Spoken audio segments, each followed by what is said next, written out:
तो फ्रेंड्स, आप सभी के कमेंट्स और बेताबी को देखते हुए बेरहम स्टोरी सीजन 2 आ गया है, तो एंजॉय कीजिए कहानी को। दिवांशी भी अबीर को आते हुए देख लेती है। दिवांशी के हाथ में भी एक रेड कलर का बॉक्स था। तभी उस बॉक्स में से बहुत जोर से बीप की साउंड आने लगती है, जिन्हें दिवांशी से दूर खड़ा अबीर भी साफ साफ सुन सकता था। अबीर जल्दी से दिवांशी की तरफ भागते हुए कहता है, रैबिट उस बॉक्स को फेंक दो। लेकिन तभी अचानक से उस पूरी जगह पर एक तेज धमाके की आवाज गूंजती है। 1 महीने बाद अबीर अपनी कार में इमोशनलेस चेहरे के साथ बैठा हुआ था। कुछ ही समय में अबीर की कार ओबराय विला के बाहर आकर रुकती है। अबीर कार से अपने कोट को ठीक करते हुए बाहर निकलता है। अबीर अपने तेज कदमों से विला के अंदर जाने लगता है। अबीर की नजर विला के बीचों बीच लिविंग हॉल में लाल रंग से भूत बने हुए रियांश पर जाती है। इस समय रियांश ऊपर से लेकर नीचे तक लाल कलर में भीगा हुआ था। सोफे पर बैठी हुई दादी जी और आयशा के सामने के नजारे को देख हंसी ही नहीं रुक रही थी। दादाजी के फेस पर भी रियांश को देखकर हल्की सी मुस्कुराहट थी। दूर खड़े शंकर और रुद्र भी रियांश को देखकर हंस रहे थे। रियांश उन सभी को बुरी तरह से घूर रहा था, साथ ही घूर रहा था लिविंग एरिया में बीचों बीच खड़े उन दोनों को, जिनकी वजह से उसकी ये हालत हुई थी। रियांश अपने सामने खड़ी गौरी और दिवांशी को घूर रहा था।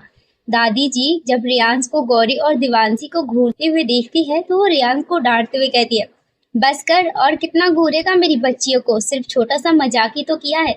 दादी की बात सुन रियांश मासूम सा चेहरा बनाते हुए कहता है, दादी आपको ये छोटा सा मजाक लगता है। अब तक अबीर भी चलकर रियांश के पास आ गया था। अबीर को देख दिवांशी की दिल की धड़कनें बढ़ गई थी। अबीर एक नजर रियांश को देख दिवांशी और गौरी को देखते हुए पूछता है, ये सब क्या है। दिवांशी और गौरी दोनों अपना सर उठाकर अबीर को देखती है। दिवांशी मासूमियत से कहती है, ये सब मैंने जानबूझकर नहीं किया है, ये तो गलती से हो गया है। अबीर दिवांशी को घूरते हुए भारी आवाज में कहता है, और ये सब गलती से कैसे हुआ। अबीर का सवाल सुन दिवांशी अपने दोनों हाथों की उंगलियों को आपस में उलझा लेती है। वो साइड में खड़ी गौरी को कीवनी मारते हुए बोलने का इशारा करती है, तो गौरी अपना सर नामे हिलाने लगती है। दिवांशी गौरी को आंखें दिखाते हैं तो गौरी अपना सर उठाकर रियांश को देख धीरे से कहती है, सॉरी भाई, मैं आपके ऊपर रंग नहीं डालना चाहती थी। अच्छा, तो तुम किसके ऊपर रंग डालना चाहती थी। रियांश गौरी से सवाल करता है, भाई हम तो उन पर रंग डालना चाहते थे। कहते हुए वो दूर खड़े शंकर की तरफ इशारा करती है। शंकर जब गौरी की उंगली को अपनी तरफ देखता है तो उसे घूरने लगता है। दिवांशी आगे कंटिन्यू करते हुए कहती है, हम सिर्फ उनसे बदला लेना चाहते थे। और तुम क्यों उससे बदला लेना चाहती थी। अबीर अपने कदमों को दिवांशी की तरफ बढ़ाते हुए कहता है। दिवांशी अबीर को अपनी तरफ आते देख घबराते हुए कहती है, वो रोजाना हमें सुबह सुबह दौड़ाते हैं, साथ में हमें कितनी सारी ट्रेनिंग भी कराते हैं, तो इसीलिए हमने सोचा हम उनसे बदला लेंगे। लेकिन गलती से रियांश भाई बीच में आ गए। कहते हुए दिवांशी ने अपना फेस इतना मासूम बनाया हुआ था जैसे सच में ये सब गलती से हुआ है। शंकर दिवांशी की बात सुन अपने मन में ही सोचता है, भाभी अगर आपको ट्रेनिंग नहीं करनी थी तो आप मुझसे मना भी कर सकती थी, लेकिन आप तो सीधे ही बदला लेने पर उतर आए। और ये गौरी, इसे तो मैं बाद में देखूंगा। अबीर दिवांशी को देखते हुए अपने सर को नामे हिला दिया। दिवांशी कुछ समय में बहुत ज्यादा शरारती हो गई। उसके अंदर की बच्ची जो उसके अंदर ही कहीं दब गई थी वो अब बाहर आ रही थी। मेरे पीछे आओ, कहते हुए अबीर सीढ़ियों से होते हुए अपने रूम की तरफ जाने लगा। दिवांशी भी अपने छोटे कदमों से अबीर के पीछे जाने लगी। साथ ही वो अपनी मासूम शक्ल बनाकर दादी को देख रही थी, इस उम्मीद में कि वो उसे बचा ले। लेकिन दादी ने भी अपने हाथों को खड़ा कर दिया था। अबीर और दिवांशी के जाने के बाद दादी ने रियांश को देखते हुए कहा, जा जाकर नहा ले, अब क्या दिन भर ऐसे ही जोकर बनकर रहने का इरादा है। रियांश ने अपना सर हाँ में हिलाया और अपने रूम की तरफ चला गया। दादी ने अब गौरी को देखते हुए कहा, गौरी तुम भी जाओ और अगली बार से ध्यान रखना, जिसके लिए प्लान बनाओ वो उसी पर हो। गौरी ने मासूमियत से अपना सर हाँ में हिलाया और अपने रूम की तरफ चली गई। दादाजी और दादी जी भी अपने रूम में चले गए। अब वहाँ पर सिर्फ आयशा और रुद्र ही बचे हुए थे। आयशा भी सोफे से खड़ी होकर वहाँ से जाने लगती है, लेकिन तभी रुद्र आयशा को कमर से पकड़कर अपनी तरफ खींच लेता है। आयशा सीधा आकर रुद्र के सीने से टकराती है। आयशा रुद्र को दूर करने की कोशिश करते हुए कहती है, रुद्र छोड़ो, क्या कर रहे हो, कोई देख लेगा। लेकिन रुद्र आयशा की बातों को पूरी तरह से इग्नोर करते हुए आयशा को अपने और करीब करते हुए कहता है, देख लेगा तो देख लेने दो, किसी से डरता हूँ क्या। वैसे भी बीवी हो तुम मेरी। रुद्र की बात सुन आयशा रुद्र को घूरते हुए कहती है, हाँ हाँ पता है, लेकिन अभी मुझे जाने दो, मुझे बहुत काम है। काम वाम तो बाद में होते रहेंगे, सोच रहा था क्यों ना थोड़ी सी कसरत कर ली जाए। रुद्र आयशा के ओठों पर हल्का किस करते हुए कहता है, दादी आप। आयशा तेज आवाज में रुद्र से कहती है। रुद्र जल्दी से आयशा को छोड़ पीछे पलटते हुए कहता है, दादी मैं तो बस ऐसे ही बात कर रहा था, पक्का हम कुछ नहीं कर रहे थे। लेकिन रुद्र देखता है सामने कोई नहीं है। तभी उसके कानों में आयशा के तेज तेज हंसने की आवाज आती है। रुद्र को समझने में देर नहीं लगती, आयशा ने उसके साथ मजाक किया था। रुद्र आयशा को घूरते हुए कहता है, आयशा की बच्ची रुको, तुम्हें तो मैं अभी बताता हूँ। कहते हुए रुद्र आयशा को पकड़ने के लिए भागने लगता है। आयशा भी रुद्र से बचने के लिए हंसते हुए रुद्र के आगे भागने लगती है। अबीर का कमरा। दीवानसी अबीर के रूम के बाहर खड़ी ये सोच रही थी उसे रूम में जाना चाहिए या नहीं, लेकिन फिर वो एक गहरी सांस लेकर रूम में जाने का फैसला करती है। दीवानसी रूम का डोर ओपन करके रूम में एंटर करती है। दीवानसी पूरे रूम में अपनी नजरें घुमाकर देखती है, लेकिन उसे अबीर कहीं नजर नहीं आता। तभी अबीर क्लोजेट से सिर्फ फ्लोर में बाहर आता है। अबीर की अपर बॉडी पूरी नग्न थी। अबीर की अपर बॉडी को देख दीवानसी की नजरें अबीर के ऊपर ही ठहर जाती है। वो लगातार अबीर के एब्स को घूर रही थी। अबीर को जब अपने ऊपर किसी की नजरें महसूस होती है, वो अपना सर उठाकर दीवानसी को देखता है। दीवानसी को अपनी बॉडी को इस तरह देखता देख अबीर के फेस पर हल्की सी स्माइल आ जाती है। अबीर बिल्कुल दीवानसी के सामने जाकर खड़ा हो जाता है। दीवानसी अभी भी अबीर की बॉडी को देख रही थी। उसने इस बात पर ध्यान ही नहीं दिया था अबीर उसके कितने करीब आ गया है। अबीर अपना एक हाथ दीवानसी की कमर में डाल दीवानसी को अपनी तरफ खींचता है। दीवानसी किसी सूखे पत्ते की तरह आकर सीधा अबीर के सीने से टकरा जाती है। दीवानसी अपने नाक को सहलाते हुए अपना मुंह बनाकर अबीर को घूरती है। लग गई मेरे नाक पे, आपका सीना है या लोहे की दीवार? वाइफी तुम्हें इस तरह मुझे देखने की जरूरत नहीं है, मैं पूरा तुम्हारा ही हूँ। अबीर अपना चेहरा दीवानसी के कान के पास लेकर जाकर दीवानसी के एयरलो पर अपनी गर्म सांसें छोड़ते हुए कहता है। साथ ही वो दीवानसी की एयरलो पर बाइट भी कर लेता है। अबीर के बाइट करने पर दीवानसी की पूरी बॉडी में एक करंट दौड़ जाता है। साथ ही दीवानसी के गाल शर्म से लाल हो जाते हैं।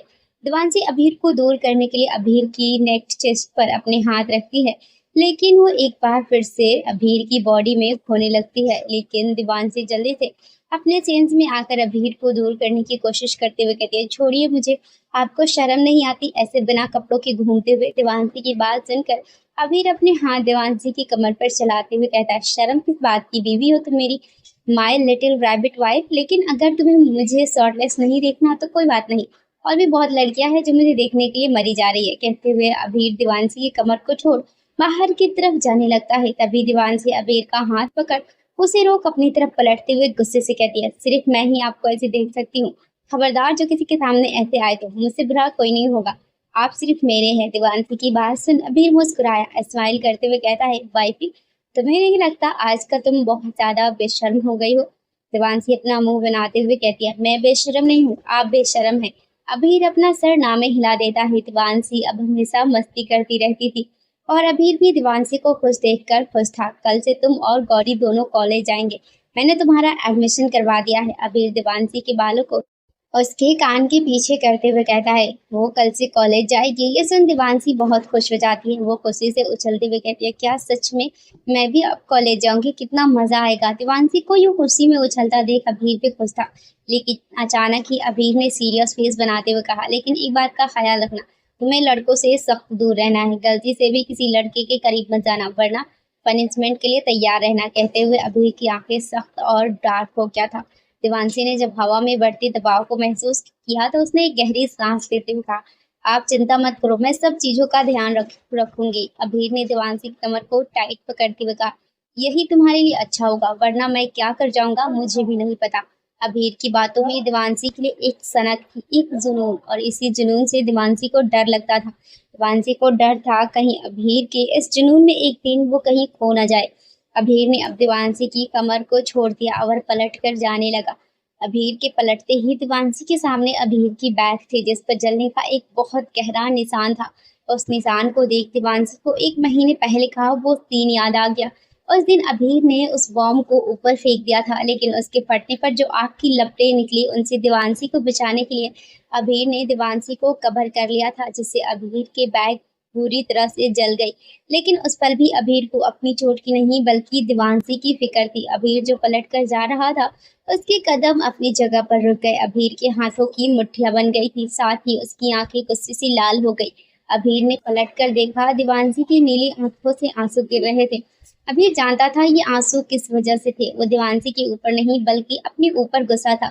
आखिर क्यों वो देवांशी के सामने ऐसे आया, जबकि वो अच्छी तरह जानता था अभीर की चोट की जिम्मेदार देवांशी अपने आप को मानती है। देवांशी भागती हुई आकर अभीर के गले से लग गई। अभीर ने भी देवांशी को टाइटली हग कर लिया। रैबिट, मैंने तुमसे कितनी बार कहा है, मुझे तुम्हारी आंखों में आंसू बिल्कुल भी पसंद नहीं, इसीलिए रोना बंद करो। मैं रो नहीं रही हूँ, ये आंसू अपने आप आ रहे हैं। मेरी रोकने की कोशिश करने के बाद भी कहते हुए देवांशी अपने आंसुओं को भी पोंछ रही थी। अभीर प्यार से देवांशी के आंसू जो उसके गाल पर आ गए थे उन्हें पोंछते हुए कहता है, तुम्हें रोने की जरूरत नहीं है। तुम्हारी इसमें कोई गलती नहीं है और ना ही इसमें मेरी गलती है। आपकी ये चोट मेरी वजह से लगी थी। अगर आप मुझे बचाने के लिए सामने नहीं आते तो आपको ये चोट नहीं लगती। ये चोट मुझे लगनी चाहिए थी। आह, कहते हुए देवांशी के मुंह से हल्की सी चीख निकल गई, क्योंकि अभीर के हाथ की पकड़ देवांशी के चेहरे पर अचानक ही तेज हो गई थी। अभीर जल्दी से अपनी पकड़ देवांशी के गाल से ढीली करके देवांशी के गाल को प्यार से सहलाते हुए कहता है, रैबिट, मुझे मंजूर नहीं तुम्हारे ऊपर एक खरोच भी आए, चाहे फिर वो तुम्हारी वजह से ही क्यों ना हो। तुम्हें अपने आप को भी चोट पहुंचाने की इजाजत नहीं है। कहकर अभीर सीधा बाथरूम में चला गया, क्योंकि वो नहीं चाहता था वो गलती से भी देवांशी को हर्ट कर दे। देवांशी अभीर को जाते देख अपने आप से कहती है, क्या ये मेरी वजह से गुस्सा हो गए? लेकिन मैंने तो कुछ नहीं किया था। ये तो अपने आप ही गुस्सा हो गए। गौरी अपने रूम में सामान को अपनी जगह पर अरेंज कर रही थी, तभी गौरी के रूम के डोर पर नॉक हुआ। गौरी को लगा आयशा या देवांशी होगी। गौरी ने जाकर डोर ओपन किया तो सामने खड़े इंसान को देख वो शॉक हो गई। आप यहाँ? गौरी के सामने इस वक्त शंकर खड़ा था। गौरी जल्दी से दरवाजा बंद करने की कोशिश करती है, लेकिन शंकर की ताकत क्या की गौरी कुछ नहीं कर पाती। शंकर रूम में एंटर करके डोर को अंदर से लॉक कर गौरी को देखता है। गौरी शंकर को रूम का डोर लॉक करते देख डरते हुए कहती है, ये आप क्या कर रहे हैं और आपने दरवाजा क्यों बंद किया? शंकर गौरी को देखते हुए अपने कदमों को गौरी की तरफ बढ़ाते हुए कहता है, नीचे तुम क्या कह रही थी? गौरी अपने कदमों को पीछे लेते हुए हकलाते हुए कहती है, नहीं, मैंने तो कुछ नहीं कहा था। लेकिन शंकर अभी भी नहीं रुकता। शंकर अभी भी गौरी की तरफ बढ़ रहा था। पीछे होते हुए गौरी बेड के पास पहुंच जाती है और अपने आप को ना संभाल पाने की वजह से वो बेड पर गिर जाती है। गौरी बेड से हटते उससे पहले ही शंकर गौरी के ऊपर आ जाता है। शंकर गौरी के दोनों तरफ अपने हाथों को रखकर गौरी को अपने नीचे दबा लेता है, जिससे अब गौरी कहीं नहीं जा सकती थी। तो तुम मुझसे बदला लेना चाहती थी? शंकर गौरी को घूरते हुए कहता है। गौरी अपने सर को जल्दी जल्दी ना में हिलाते हुए कहती है, नहीं, वो मैं ऐसा नहीं चाहती थी। ये तो देवांशी दी का प्लान था। सच्ची तुम मेरे ऊपर लाल रंग डालना चाहती थी। शंकर अपनी आवाज को भारी करते हुए कहता है, नहीं, मैं भला ऐसा क्यों करूंगी? मेरी तो आपसे कोई दुश्मनी भी नहीं है। गौरी मासूम सा फेस बनाते हुए कहती है, दुश्मनी नहीं तो प्यार भी तो नहीं है। शंकर कहता है, नहीं, प्यार है ना। गौरी जल्दी से कहती है, लेकिन अगले ही पल गौरी अपने मुंह को दोनों हाथों से कवर कर लेती है। शंकर गौरी की बात सुन एवल स्माइल करते हुए गौरी को देखने लगता है। गौरी अपने सर को नामे हिला रही थी। शंकर गौरी के दोनों हाथों को पकड़कर गौरी के सर के ऊपर टाई कर देता है। गौरी घबराते हुए कहती है, नहीं नहीं, मैं ऐसा नहीं है। मैं आप इस तरह घबराता देखकर शंकर गौरी को शांत करते हुए कहता है, तो तुम मुझसे प्यार करती हो? गौरी ने अपने चेहरे को फेरते हुए कहा, नहीं, मैंने ऐसा नहीं कहा। कोई बात नहीं, चाहे तुम मुझसे प्यार करो या ना करो, मुझे इस बात से कोई फर्क नहीं पड़ता। कहते हुए शंकर अपने होठों को गौरी के होठों पर रख उसे किस करने लगता है। गौरी अपने आप को शंकर से छुड़ाने की कोशिश करती है, लेकिन वो चाह कर भी ऐसा कर नहीं पा रही थी। आखिर में गौरी हार मानकर शंकर को वो करने देती है जो शंकर कर रहा था। यूरोप राजवंश इंडस्ट्रीज के टॉप फ्लोर पर कैबिन में अधीर बैठा हुआ अपना काम कर रहा था। उस दिन के बाद से अधीर बहुत ही कम घर जाया करता था, ताकि उसे कृतिका का चेहरा ना देखना पड़े। अधीर अभी एक फाइल को रीड कर रहा था, तभी उसके कैबिन का डोर नॉक हुआ। अधीर के कमेंट कहने पर अधीर का असिस्टेंट कैबिन में एंटर करता है। अधीर का असिस्टेंट सबसे पहले अधीर को ग्रीट करता है, उसके बाद बताना चालू करता है, सर, हमने अपनी पूरी कोशिश की, लेकिन हम अभी भी इस बात का पता नहीं लगा पाए आखिर मिस्टर और मिसेज राजवंश के मर्डर में किसका हाथ है। हर बार सिर्फ उसमें कृतिका मैम के पेरेंट्स का ही इन्वॉल्वमेंट है। अपनी बात खत्म करते ही असिस्टेंट को कैबिन का टेम्परेचर गिरता हुआ महसूस होता है।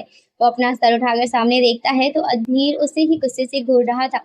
अधीर की आंखें गुस्से से लाल हो गई थी। गेट आउट, अधीर अपनी खतरनाक आवाज में असिस्टेंट से कहता है। असिस्टेंट बिना एक भी पल गवाए तुरंत वहां से निकल जाता है।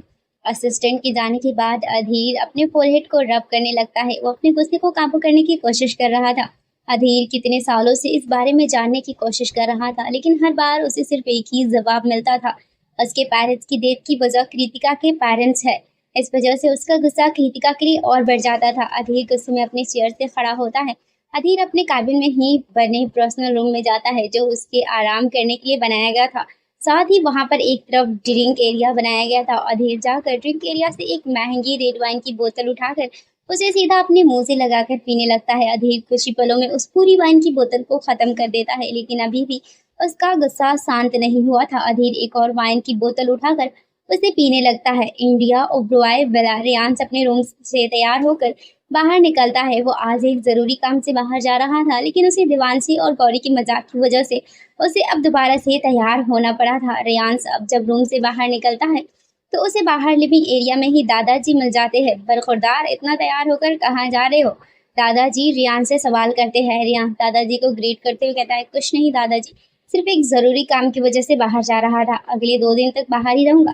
दादाजी अपना सर हिलाकर रियांस को जाने को कहते हैं, साथ ही अपना ध्यान रखने को भी कहते हैं।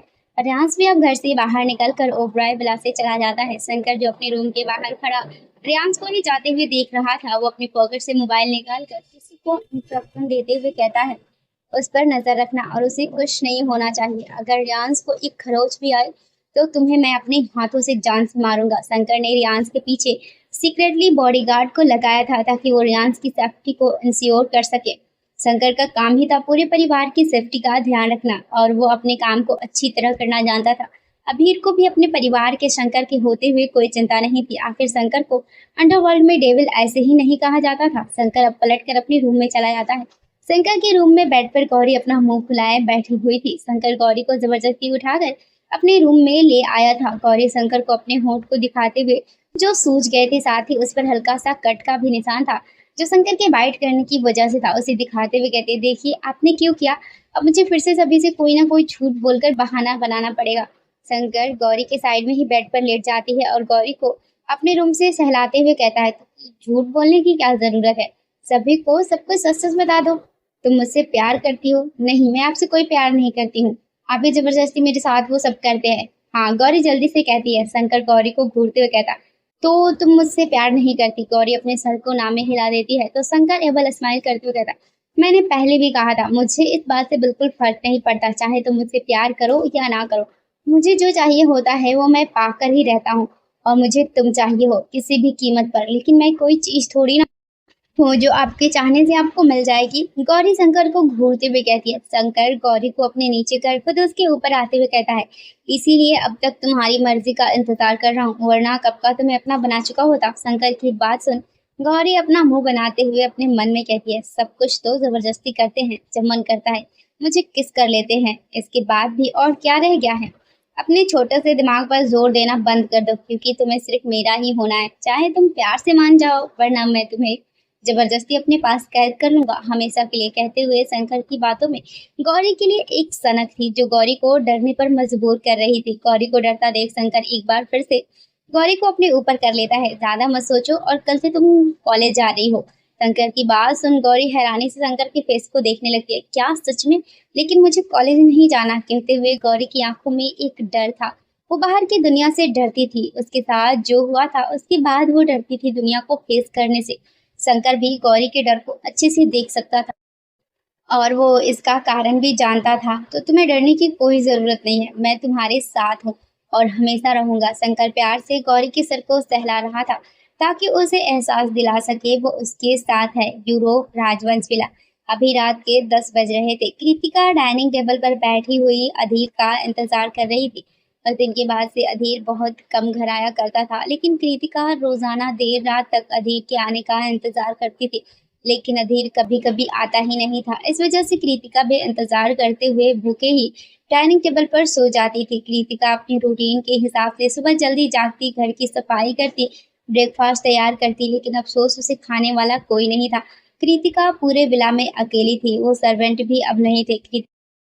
कृतिका को इस इतने बड़े विला में रात में डर लगता था। पहले रात में अधीर तो उसके साथ रहता था, लेकिन 1 महीने से तो वो बिल्कुल अकेली थी, यहाँ तक कि बाहर गार्ड्स भी नहीं थे। कृतिका आज भी अधीर का इंतज़ार कर रही थी, तभी कृतिका को बाहर कार रुकने की आवाज़ सुनाई देती है।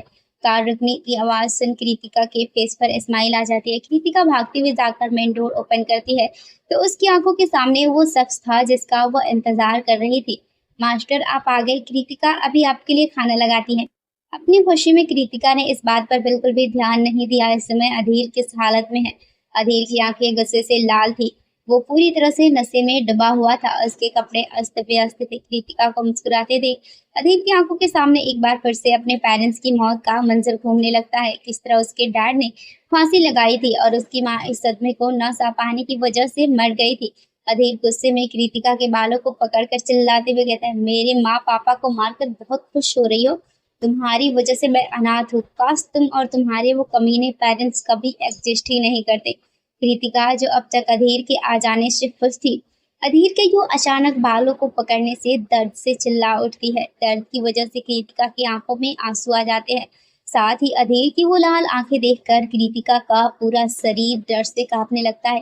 कृतिका की आंसुओं से भीगी हुई आंखें, जिनमें कुछ पल पहले अधीर को देखे खुशी थी, अब वो डर से भरी हुई थी। अधीर अपने फेस को कृतिका के फेस के करीब ले जाकर कृतिका की आंखों में देखते हुए खतरनाक अंदाज में कहता है, डर लग रहा है? लगना भी चाहिए। जब भी तुम मुझे देखो तुम्हारी आंखों में सिर्फ मेरे लिए डर होना चाहिए। तुम्हारी आंखों का ये डर मुझे सुकून देता है। जब मैं तुम्हारी आंखों में वो डर, दर्द और लाचारी देखता हूँ तो उससे मुझे मेरा बदला पूरा होता हुआ नजर आता है। अधीर की बातें सुन और उसके चेहरे पर वो गुस्सा और नफरत देख कृतिका की पूरी बॉडी डर से कांप रही थी।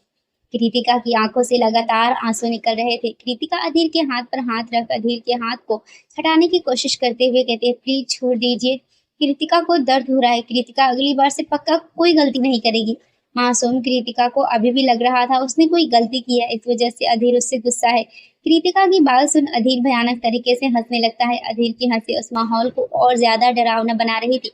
तो तुम्हें दर्द हो रहा है, होना भी चाहिए। तुम्हारा ये दर्द मेरे दर्द के सामने कुछ भी नहीं है। वो दर्द जो मैंने सहा है इतने सालों तक, आज तुम्हें मालूम चलेगा असली दर्द होता क्या है। आज मैं तुम्हारा वो हाल करूंगा, तुम बिना मेरी मर्जी के सांस लेने से भी डरोगी। तुम्हारी आंखों में, तुम्हारे मन में, तुम्हारी हर एक सोच में मैं तुम्हारे अंदर सिर्फ डर भर दूंगा। डर मेरे लिए। अधीर की कही गई हर बात कृतिका के शरीर को कपाने पर मजबूर कर रही थी। कृतिका अधीर की आंखों में सिर्फ अपने लिए नफरत देख सकती थी, सिर्फ नफरत। अधीर कृतिका को खींचते हुए ऊपर रूम की तरफ ले जाने लगता है। कृतिका लगातार अपने आप को छुड़ाने की कोशिश कर रही थी, लेकिन वो चाहकर भी अपने आप को अधीर की मजबूत पकड़ से नहीं छुड़ा पा रही थी। कृतिका जो कुछ समय पहले तक अधीर के आने का इंतजार कर रही थी, अब वो चाहती थी वो कहीं जाकर छिप जाए, जहाँ उसे कोई ना ढूंढ सके, कोई भी नहीं। अधीर कृतिका को लेकर अपने रूम में आता है। अधीर कृतिका को रूम में लाकर एक झटके के साथ छोड़ देता है। अधीर के छोड़ते ही कृतिका अपने आप को संभाल नहीं पाती और सीधे मुंह के बल जाकर फर्श पर गिरती है। गिरते ही कृतिका के हाथों में चोट लगती है, लेकिन इस समय कृतिका को अपनी चोट की कोई चिंता नहीं थी। वो बस चाहती थी कि वो अधीर की नजरों से दूर हो जाए, ताकि अधीर उस पर और गुस्सा ना करे। अधीर धीरे धीरे अपने कदमों को कृतिका की तरफ बढ़ाने लगता है। अधीर को अपनी तरफ बढ़ता देख कृतिका डर से फर्श पर ही पीछे सरकने लगती है। डर की वजह से कृतिका के पैरों ने भी काम करना बंद कर दिया था। कृतिका बस किसी तरह अपने हाथों की मदद से पीछे की तरफ सरक रही थी। अधीर आगे बढ़ते हुए अपने पैर को कृतिका की ड्रेस के ऊपर रख देता है। इस वजह से कृतिका और पीछे नहीं हो पाती। कृतिका अधीर के पैर के नीचे से अपनी ड्रेस को खींचने की कोशिश करने लगती है। वही अधीर खड़ा सिर्फ कृतिका को घूर रहा था। उसका चेहरा पूरी तरह से शांत था, लेकिन आंखों में सिर्फ नफरत थी, नफरत जो कृतिका को तबाह करके रख देना चाहती थी। अधीर नीचे अपने एक घुटने को जमीन पर टिकाकर कृतिका के सामने बैठ गया। अधीर ने कृतिका के बालों को पकड़कर कृतिका का चेहरा अपने चेहरे के करीब करके कृतिका की आंखों में देखने लगा, जिनमें आंसू, डर और दर्द के अलावा कुछ नहीं था। प्लीज कृतिका को जाने दो, कृतिका ने रोते हुए अधीर के सामने गिड़गिड़ाते हुए कहा। लेकिन अधीर के फेस के एक्सप्रेशन ऐसे थे जैसे उसे इस बात से कोई फर्क ही ना पड़ रहा हो। अधीर ने कृतिका के गालों पर आए आंसुओं को अपनी उंगलियों पर लेकर उन्हें झटकते हुए कहा, इन आंसुओं का कोई फायदा नहीं, मैं इनसे पिघलने वाला नहीं हूँ। अधीर ने अपने होठों को कृतिका के होठों पर रखा और उसे किस करने लगा। ये कह सकते हैं उसे बाइट करते हुए सिर्फ दर्द पहुंचा रहा था। कृतिका अधीर को दूर करने की कोशिश कर रही थी, लेकिन वो अधीर को अपनी जगह से हिला भी नहीं पा रही थी। अधीर 20 मिनट तक कृतिका के होठों को बाइट करने के बाद दूर हुआ। कृतिका के होंठ सूज चुके थे उन पर कट के निशान थे जिनसे खून निकल रहा था। अधीर ने कृतिका को उठाकर बेड पर पटक दिया। कृतिका बेड पर गिरते ही जल्दी से पीछे सरकने लगी। अधीर अपनी बेल्ट को खोलते हुए कृतिका की तरफ बढ़ने लगा। अधीर को अपनी बेल्ट को खोलता देख कृतिका का डर और ज्यादा बढ़ रहा था। कृतिका और ज्यादा पीछे हो पाती उससे पहले ही अधीर कृतिका के पैर को पकड़ उसे अपनी तरफ खींचता है। अधीर की पकड़ कृतिका के पैर पर इतनी तेज थी, कृतिका को लगा उसका पैर टूट जाएगा। अधीर कृतिका के ऊपर आ गया। कृतिका अधीर को अपने ऊपर से हटाने की कोशिश करने लगी, लेकिन अधीर ने कृतिका के दोनों हाथों को अपनी बेल्ट के हेडरेस्ट से बांध दिया। अब कृतिका चाह कर भी अधीर को अपने आप से दूर नहीं कर सकती थी। कृतिका सिर्फ अपने पैरों को बेड पर पटक रही थी और अधीर को रुको और छोड़ देने की विनती कर रही थी। छोड़ दीजिए, प्लीज प्लीज कृतिका को छोड़ दीजिए। कृतिका वादा करती है वो कभी भी आपके सामने नहीं आएगी। कृतिका कोई गलती भी नहीं करेगी। कृतिका की चीखें पूरे रूम में गूंज रही थी, लेकिन अधीर अपने गुस्से और नशे में बिल्कुल अंधा हो गया था। अधीर ने अपना हाथ बढ़ाकर कृतिका के ड्रेस को पकड़ लिया। कृतिका अपने सर को नामे हिलाने लगे, लेकिन अधीर ने एक झटके के साथ कृतिका के ड्रेस को फाड़ते हुए कृतिका के शरीर से अलग कर दिया। अधीर ने अपने होठों को कृतिका के कंधे पर रखा। अगले ही पल पूरे रूम में कृतिका के दर्द से चिल्लाने की एक तेज आवाज गूंज उठी। अधीर ने कृतिका के कंधे पर बहुत तेज बाइट किया था। कृतिका दर्द से छटपटाती हुई अधीर से उसे छोड़ने की विनती कर रही थी, लेकिन अधीर के कानों में तो जैसे कृतिका की आवाजें सुनाई ही नहीं दे रही थी।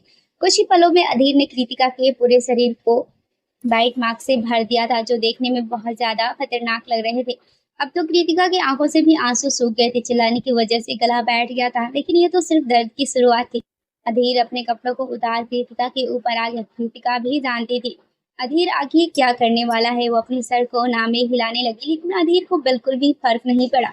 अगले ही पल कृतिका एक बार फिर दर्द भरी आवाज गूंजी, लेकिन अधीर को इससे कोई फर्क नहीं पड़ा। कृतिका की दर्द की आवाज से पैरों को जमीन पर रगड़ने लगी, जैसे जमीन में धंस रहा हो, लेकिन अधीर को कृतिका के दर्द से कोई फर्क नहीं पड़ा। उसने कुछ पल कृतिका के चेहरे को देखा। कृतिका आंखों से ही अधीर से उसे छोड़ देने की भीख मांग रही थी। अधीर ने अपनी कमर को मूव करना स्टार्ट किया। वो कृतिका के साथ बहुत ज्यादा रफ था, जो हमेशा ही होता था, लेकिन आज का दर्द कृतिका के लिए बहुत ज्यादा था। कृतिका के लिए आज की रात बहुत खतरनाक थी। अधीर रात भर कृतिका को अपनी निर्दयता दिखाता रहा। इस बीच कृतिका कितनी बार बेहोश हुई। अब तो कृतिका ने चिल्लाना भी बंद कर दिया था। ना ही आंखों में आंसू थे और ना ही शरीर में हलचल। और बस खुली आंखों से अधीर को देख रही थी। अधीर ने उसके हाथों को खोल दिया था। आज कृतिका के अंदर अधीर ने अपना वो डर कायम किया था, जिसे वो अपनी जिंदगी में कभी नहीं भूलने वाली थी। अधीर कृतिका की हर सोच में अपना डर बनाना चाहता था, और आज उसने वो कर लिया था। सुबह के 3 बजे अधीर कृतिका से अलग हो गया। कृतिका की साइड में ही बिना एक बार भी कृतिका को देखे सो गया। कृतिका अभी भी सीलिंग को घूर रही थी, लेकिन धीरे धीरे उसकी आंखें भी बंद होने लगी और कृतिका ने भी अपनी आंखों को बंद कर लिया। इंडिया ओब्रॉय बला रुद्र, अभीर और शंकर अभी इस समय अभीर की स्टडी रूम में मौजूद थे। सामने प्रोजेक्टर पर रुद्र अभीर को नागराज वालिया की तस्वीर को दिखाते हुए कहता है, भाई यही है जो उस दिन इवेंट में हुए हादसे में जिम्मेदार था। और साथ ही फिर थोड़ी देर शांत रहकर एक गहरी सांस लेकर कहता है, यही है जिसने भाभी को कैद करके रखा था और उन्हें टॉर्चर भी किया था भाभी की प्रॉपर्टी के लिए। और अभी ये लोग भाभी की प्रॉपर्टी पर राज कर रहे हैं। भाभी जब छोटी थी तब एक हादसे में उनके पेरेंट्स की डेथ हो गई। उसके बाद नागराज वालिया भाभी का गार्डियन बन गया। उसके बाद उसने भाभी को उन्हीं के घर में कैद कर दिया, और यहाँ तक कि वो उन्हें ड्रग्स भी दे रहा था ताकि वो उन्हें अपने काबू में रख सके। लेकिन मुझे अभी तक ये नहीं मालूम चल पाया कि आखिर भाभी वहां से बचकर भागी कैसे थी और वो मुंबई कैसे पहुंचे। देवांशी की इन्फॉर्मेशन बताते हुए रुद्र के चेहरे पर भी नागराज वालिया के लिए गुस्सा था। साथ ही वहां बैठे अभीर और शंकर भी गुस्से में थे। शंकर गुस्से से चिल्लाते हुए कहता है, तो अब तक हमने इस कमीने को जिंदा क्यों छोड़ा है? इसे तो जान से मार देना चाहिए। रुद्र भी शंकर की बात से पूरी तरह सहमत था, लेकिन जब वो दोनों अभीर को अभी भी शांत देखते हैं तो रुद्र अभीर से कहता है, भाई इतना कुछ जानने के बाद भी आप इतने शांत कैसे हैं? रुद्र की बात सुन अभीर अपनी खतरनाक आवाज में कहता है, जान से मार देना तो उसके लिए बहुत आसान सजा है। उसे तो मैं पल पल तड़पा कर मारूंगा। अपने साथ हुए अन्याय का बदला रैबिट अपने हाथों से लेगी, तब तक इसे थोड़ा और जी लेने दो। कहते हुए अभीर की नजर नागराज वालिया की तस्वीर पर ही बनी हुई थी। अभीर की बात सुन रुद्र और शंकर के फेस पर भी एक खतरनाक स्माइल आ गई। इतना तो वो भी जानते थे नागराज वालिया की मौत इतनी आसान नहीं होने वाली है। अगले दिन आज देवांशी बहुत खुश थी। खुश हो भी क्यों ना, आज वो पहली बार कॉलेज जाने वाली थी। देवांशी की खुशी उसके एक्शन से भी साफ-साफ देखी जा सकती थी। देवांशी ने इस समय एक टाइट जीन्स और उसके ऊपर से कुर्ती पहनी हुई थी, जिसमें वो बिल्कुल एक कॉलेज स्टूडेंट लग रही थी। गले में मंगलसूत्र जिसे उसने कपड़ों में छिपा लिया था, कानों में छोटे ईयरिंग। देवांशी बहुत प्यारी लग रही थी। गौरी ने एक सिंपल सा कुर्ता पहना हुआ था। वो ज़्यादा तैयार नहीं हुई थी क्योंकि उसे घबराहट हो रही थी। ब्रेकफास्ट खत्म करने के बाद अभी बाहर की तरफ जाते हुए कहता है, मैं बाहर इंतजार कर रहा हूँ, जल्दी से आओ। अपनी बात कहने के बाद अभी बाहर की तरफ चला जाता है। देवांशी और गौरी दोनों अपनी कुर्सियों से खड़ी होती है। वो दोनों दादी के पैर छूकर आशीर्वाद लेती है। दादी प्यार से दोनों के सर पर अपना हाथ रखते हुए कहती है, अपना ध्यान रखना और अगर कोई परेशान करे तो अपने उस खड़ूस पति को बता देना, वो सब संभाल लेगा। दादी जी की बात सुन देवांशी के फेस पर एक प्यारी सी स्माइल आ गई। देवांशी और गौरी ने दादाजी के भी पैरों को छूते हुए आशीर्वाद लिया। दादाजी ने भी उनके सर पर हाथ रखकर अपना ध्यान रखने को कहा। देवांशी और गौरी ने अब आयशा को गले लगाते हुए कहा, आयशा दी बाय, अब हम जा रहे हैं। आयशा और रुद्र ने भी उन्हें बेस्ट ऑफ लक कहा। सभी से मिलने के बाद देवांशी और गौरी घर से बाहर निकले। उनके लिए बाहर पहले से ही 8 गाड़ियां खड़ी थी। बीच वाली कार अभीर की थी, जिसमें वो पहले से ही बैठा हुआ था। देवांशी जब कार के पास आई तो ड्राइवर ने जल्दी से कार का गेट खोल दिया। देवांशी अभीर की साइड में कार में बैठ गई। गौरी भी अभीर की कार की तरफ जाने लगी, लेकिन शंकर गौरी को हाथ पकड़कर उसे खींचते हुए अपने साथ पीछे वाली कार की तरफ ले गया। छोड़िए, हमें देवांशी दी के साथ बैठना है। गौरी ने अपना हाथ छुड़ाने की कोशिश करते हुए कहा। शंकर ने गौरी को अपने साथ कार की बैक सीट पर बिठाते हुए कहा, तुम्हें नहीं लगता तुम्हें पति पत्नी को अब अकेला छोड़ देना चाहिए? बॉस और मैम को साथ में कुछ क्वालिटी टाइम स्पेंड करने दो, इसीलिए आओ मेरे साथ बैठो और तुम भी क्वालिटी टाइम स्पेंड करो। गौरी को ना चाहते हुए भी शंकर के साथ बैठना पड़ता है। देवांशी और गौरी की कार में बैठते ही उनकी कारों का काफिला वहां से निकल जाता है। देवांशी कार में अपने साइड में बैठे अभीर को देखती है, जो हमेशा की तरह लैपटॉप में काम कर रहा था। अभीर को काम करता देख खिड़की से बाहर देखने लगती है। वो बहुत ज्यादा खुश थी, जो उसके चेहरे से भी देखा जा सकता था। शंकर की कार में शंकर ने कार का पार्टीशन ऑन किया हुआ था। शंकर ने गौरी को अपनी गोद में बैठाया हुआ था और वो उसके बालों से खेल रहा था। साथ ही शंकर का एक हाथ गौरी के कमर को भी सहला रहा था। गौरी शंकर को दूर करने की कोशिश करते हुए कहती है, छोड़िए, आप क्या कर रहे हैं और प्लीज मेरे बालों को खराब करना बंद कीजिए। लेकिन शंकर गौरी की बातों को इग्नोर करते हुए गौरी के बालों से खेलना जारी रखता है। गौरी भी अब शंकर से परेशान हो गई थी, साथ ही उसे डर भी लग रहा था। मुझे डर लग रहा है, गौरी अपनी धीमी आवाज में शंकर से कहती है। शंकर गौरी के बालों से खेलना छोड़ गौरी की आंखों में देखता है। गौरी भी शंकर की आंखों में देखने लगती है। शंकर प्यार से गौरी के चेहरे को अपने हाथों में भरते हुए पूछता है, क्यों? गौरी शंकर की आंखों में देखते हुए कहती है, वहां पर इतने सारे लोग होंगे, मुझे डर लग रहा है, क्या मैं उनसे दोस्ती कर पाऊंगी? क्या? शंकर गौरी के गाल को अपनी अंगूठे से सहलाते हुए कहता है, तुम्हें डरने की कोई जरूरत नहीं है। वहां तुम अकेली नहीं होगी, देवांशी भाभी भी तुम्हारे साथ ही मौजूद होगी। और अगर तुम ऐसे ही डरोगी तो आगे कैसे बढ़ोगी? शंकर की बात सुन गौरी अपने हाथों को शंकर के सीने पर रखकर गहराई से उसके शांत चेहरे को देखते हुए कहती है, लेकिन मुझे सच में बहुत डर लग रहा है। गौरी की बात सुन शंकर अब अपने फेस पर हल्की सी स्माइल लाते हुए कहता है, कोई बात नहीं, वैसे तुम चाहो तो मुझसे शादी भी कर सकती हो, उसके बाद तुम्हें कॉलेज जाने की कोई ज़रूरत नहीं है। मैं लाइफ टाइम तुम्हारी जिम्मेदारी उठाऊंगा और साथ में मैं तुम्हें भी उठा सकता हूँ। गौरी शंकर की बात सुन अपना मुंह बना लेती है। वो शंकर के हाथों को अपने फेस से दूर करके शंकर को घूरते हुए कहती है, रहने दीजिए, इसकी कोई ज़रूरत नहीं है। इससे अच्छा तो मैं कॉलेज ही चली जाऊंगी, आपसे बात करना ही बेकार है। गौरी की क्यूट रिएक्शन को देख शंकर के फेस पर भी स्माइल आ जाती है। शंकर गौरी को टाइटली अपनी बाहों में भर उसके होठों पर अपनी होठ रख के गौरी को किस करने लगता है। अभी की कार में देवांशी, जो अब तक खुश थी कॉलेज जाने से, लेकिन जैसे जैसे समय बीत रहा था देवांशी की घबराहट बढ़ती जा रही थी। देवांशी अब बिल्कुल शांत बैठी हुई अपने दोनों हाथों को आपस में मसल रही थी। अभी भी देवांशी की घबराहट को महसूस कर सकता था। अभी अपने लैपटॉप को बंद करके देवांशी की तरफ पलटते हुए कहा, क्या हुआ है? देवांशी ने अभीर की तरफ पलटते हुए अपना मासूम फेस बनाते हुए कहा, बहुत घबराहट हो रही है, हम कभी भी पहले कहीं बाहर नहीं गए हैं ना, इसीलिए। अभीर देवांशी की बातों को समझ सकता था। वो जानता था देवांशी को बचपन से ही नागराज वालिया ने बंद करके रखा था। फिर यूं अचानक देवांशी का बाहर निकलना, नए लोगों से मिलना देवांशी के लिए अनकंफर्टेबल था। अभीर ने आराम से कहा, रैबिट, घबराहट की वजह से देवांशी हमेशा तो बंद नहीं रह सकती हो ना, तुम्हें एक दिन तो दुनिया को फेस करना ही होगा, तो क्यों ना उसकी शुरुआत आज से ही की जाए। हम जानते हैं, लेकिन मुझे समझ नहीं आ रहा, वहाँ पर इतने सारे लोग होंगे, अगर मैंने कुछ गलत कर दिया तो? देवांशी ने अबीर की आंखों में देखते हुए कहा। अभी देवांशी की नीली आंखों में डर और घबराहट को साफ साफ देख सकता था। तुम्हें घबराने की ज़रूरत नहीं है, चाहे कुछ भी हो जाए, मैं हमेशा तुम्हारे साथ हूँ। इसीलिए तुम्हें हिम्मत के साथ अपनी ज़िंदगी के नए अध्याय की शुरुआत करनी चाहिए। अबीर अपने बात को कहते हुए देवांशी के अपने करीब कर लिया। चलो क्यों ना मैं ये चेक करता हूँ, तुम्हें मैंने जितने भी लेसन आज तक सिखाए हैं, तुम्हें वो कितने याद है? अबीर देवांशी के होठों पर अपनी होठ रख के देवांशी को किस करने लगा। देवांशी को भी शायद इस वक्त अबीर की प्यार की ज़रूरत थी, इसीलिए वो भी अबीर की किस में उसका साथ देने लगी। कुछ ही समय में सिर्फ अबीर और शंकर की कार की ही कॉलेज के गेट के बाहर रुकी थी। बॉडीगार्ड की कार पहले ही हट गई थी, क्योंकि अबीर बिल्कुल भी नहीं चाहता था कोई सीन क्रिएट हो और देवांशी पर ज्यादा लोगों का अटेंशन आए। शंकर की कार में शंकर गौरी से दूर होती है। गौरी गहरी गहरी सांस लेती है, शंकर को घूर रही थी। उसने उसे इतनी लंबी किस की थी कि वो सांस भी नहीं ले पाई। गौरी को लगा जैसे वो बेहोशी हो जाएगी। शंकर ने गौरी के कपड़ों को ठीक किया।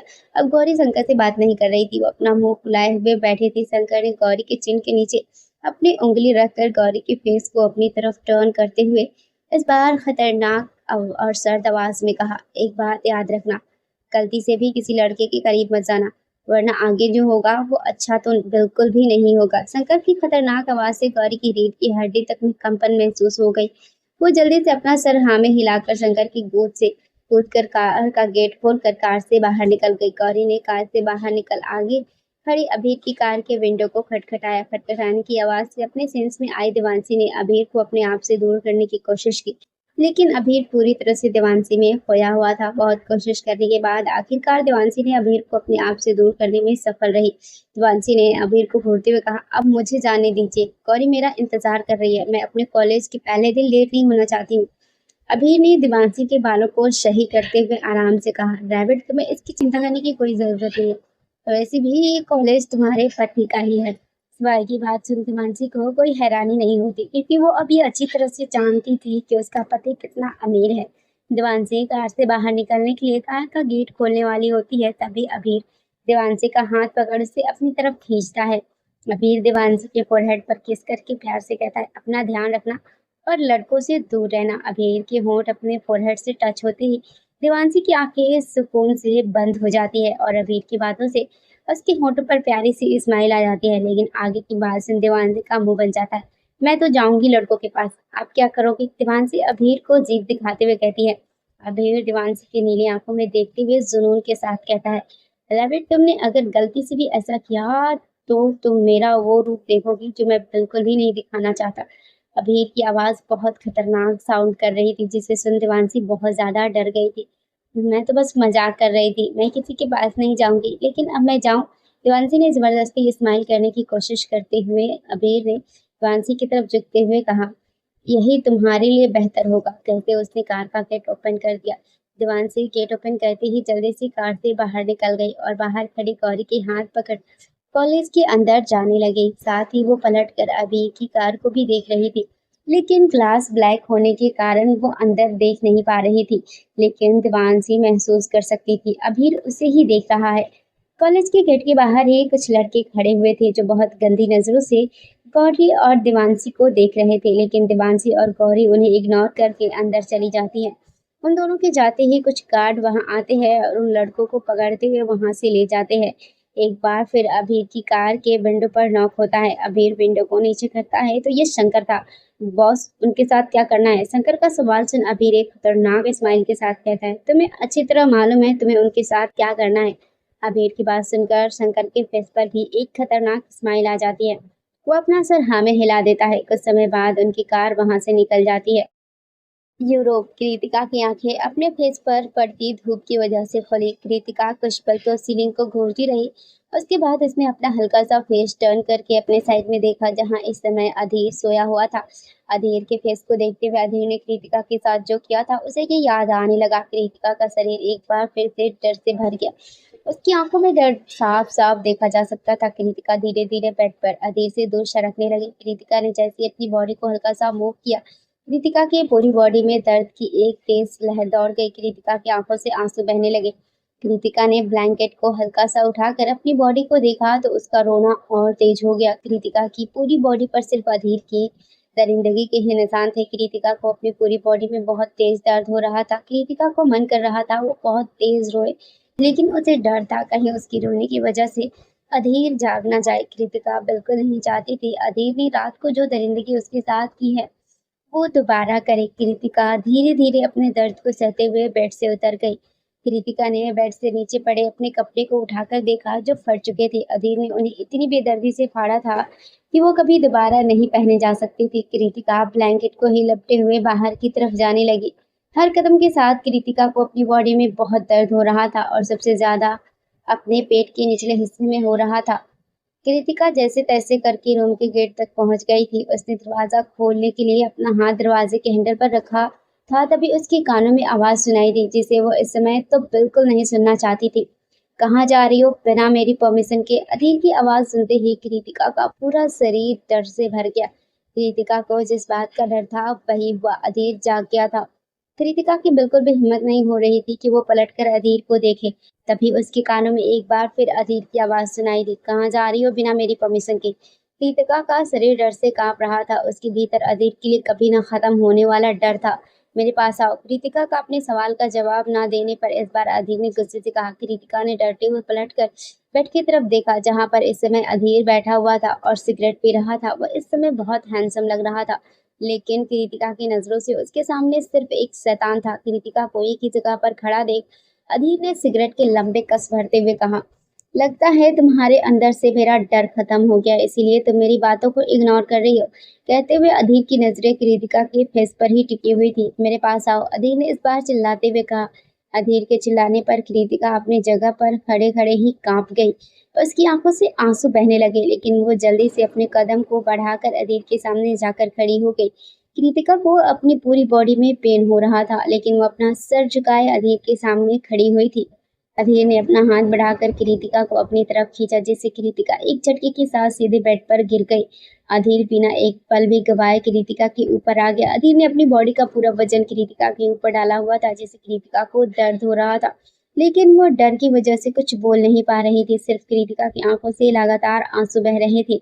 कृतिका की आंखों से गिरते हुए आंसुओं को देख अधीर ने एक हाथ से कृतिका के मुंह को पकड़ उसे दबाते हुए हल्के से गुस्से से कहा, रो क्यों रही हो? कृतिका को अधीर के पकड़ने से दर्द हो रहा था। कृतिका ने अपना फेस छुड़ाने की कोशिश करते हुए कहा, प्लीज प्लीज छोड़ दीजिए, कृतिका को दर्द हो रहा है। कृतिका का मासूम फेस दर्द की वजह से पूरा लाल हो गया था। किसी को भी इस समय कृतिका को देखकर दया आ जाती। अधीर को भी कृतिका के लिए बुरा लग रहा था, लेकिन उसके अंदर का गुस्सा उसे कृतिका को हर्ट करने के लिए मजबूर कर रहा था। अधीर ने एक केवल स्माइल करते हुए कृतिका से पूछा, क्या दर्द हो रहा है? कृतिका ने मासूमियत से अपने सर को हाँ में हिला दिया। उससे पूरी बॉडी में बहुत पेन हो रहा था। अधीर ने अपने स्माइल को कायम रखते हुए ही कृतिका के फेस पर अपनी पकड़ को और टाइट करते हुए कहा, दर्द हो रहा है तो सहो, तुम्हारी यही किस्मत है। तुम्हारी लाइफ में सिर्फ दर्द है, दर्द। तुम्हें अपनी किस्मत पर अफसोस होना चाहिए।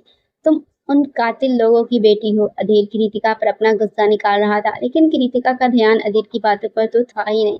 वो बस किसी भी तरीके से अधीर को अपने आप से दूर करना चाहते थे। इस कोशिश में कृतिका कभी अधीर के हाथ को उठाने की कोशिश करती तो कभी अधीर को धक्का देती, लेकिन अपनी कोशिश में कृतिका की नाखून से अधीर के हाथ पर चोट लग गई, जहां पर हल्का खून दिखने लगा। अधीर की नजरें भी अपने हाथ पर चली गई। वहीं कृतिका की तो डर से हालत ही खराब हो गई थी। कृतिका ने डरते हुए कहा, नहीं नहीं कृतिका ने ये जानबूझकर नहीं किया, ये गलती से हुआ है, प्लीज कृतिका को कुछ मत करना। अधीर ने कृतिका के फेस को देखते हुए किसी साइको की तरह कहा, गलती से हुआ है, लेकिन गलती तो की है ना, अब इसकी सजा भी मिलेगी। अधीर की बात सुन कृतिका के आंसुओं की रफ्तार और तेज हो गई। कृतिका ने अधीर के सामने अपने हाथों को जोड़ लिया। प्लीज प्लीज कृतिका को पनिश मत करना, प्लीज कृतिका को पनिश मत करना। कृतिका लगातार यही बड़बड़ाए जा रही थी। कृतिका को यूं डरता देख अधीर को अपने अंदर दिल के एक कोने में थोड़ा बुरा लगा, लेकिन उसकी नफरत ने इस एहसास को उसके अंदर ही दबा दिया।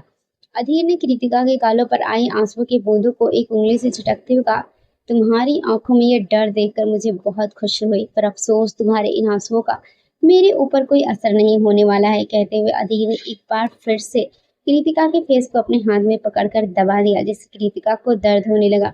अधीर ने कृतिका के दर्द को इग्नोर करते हुए अपने होठों को कृतिका के होठों के ऊपर रख उसे बहुत रूडली किस करने लगा, जिस कारण कृतिका के सॉफ्ट होठ जो अधीर की वजह से पहले से ही सूजे हुए थे और साथ ही उन पर कट भी थे, कृतिका को उनमें दर्द होने लगा, लेकिन वो चाहकर भी कुछ नहीं कर पा रही थी। सिवाय इस दर्द को सहने के। कुछ ही समय में उस रूम में एक बार फिर कृतिका की दर्द से भरी सिसकियां गूंज रही थी। अभी तक कृतिका की रात के घाव भी भरे नहीं थे और अधीर ने उसे नए जख्म देने स्टार्ट कर दिए थे। दिन में अधीर जब सेटिस्फाई हो गया तब जाकर वो कृतिका से अलग हुआ। अधीर कृतिका के ऊपर से खड़ा होकर टेबल पर रखा टॉवल अपनी कमर से लपेट लिया। अधीर ने बेड पर सोई हुई कृतिका को देखा, जो अपनी आंखें बंद करके लेटी हुई थी। गालों पर आंसुओं के निशान छप गए थे। पूरी बॉडी पर सिर्फ अधीर की काटने या पकड़ने के निशान थे। कृतिका की इस हालत को देख अधीर को बहुत बुरा लगा, लेकिन उसकी नफरत ने जल्दी उस पर काबू कर लिया। फ्रेंड्स, आप सभी के रिक्वेस्ट से स्टोरी सीजन 2 आ गया है। अब इसकी लाइक, कमेंट्स और रीच की जिम्मेदारी आपकी है। फ्रेंड्स, स्टोरी बनाने में बहुत ही मेहनत लगती है, तो प्लीज़ सब्सक्राइब करके बेल आइकन को हिट ज़रूर करना और लाइक कमेंट्स ज़रूर से कर देना। Thanks for watching.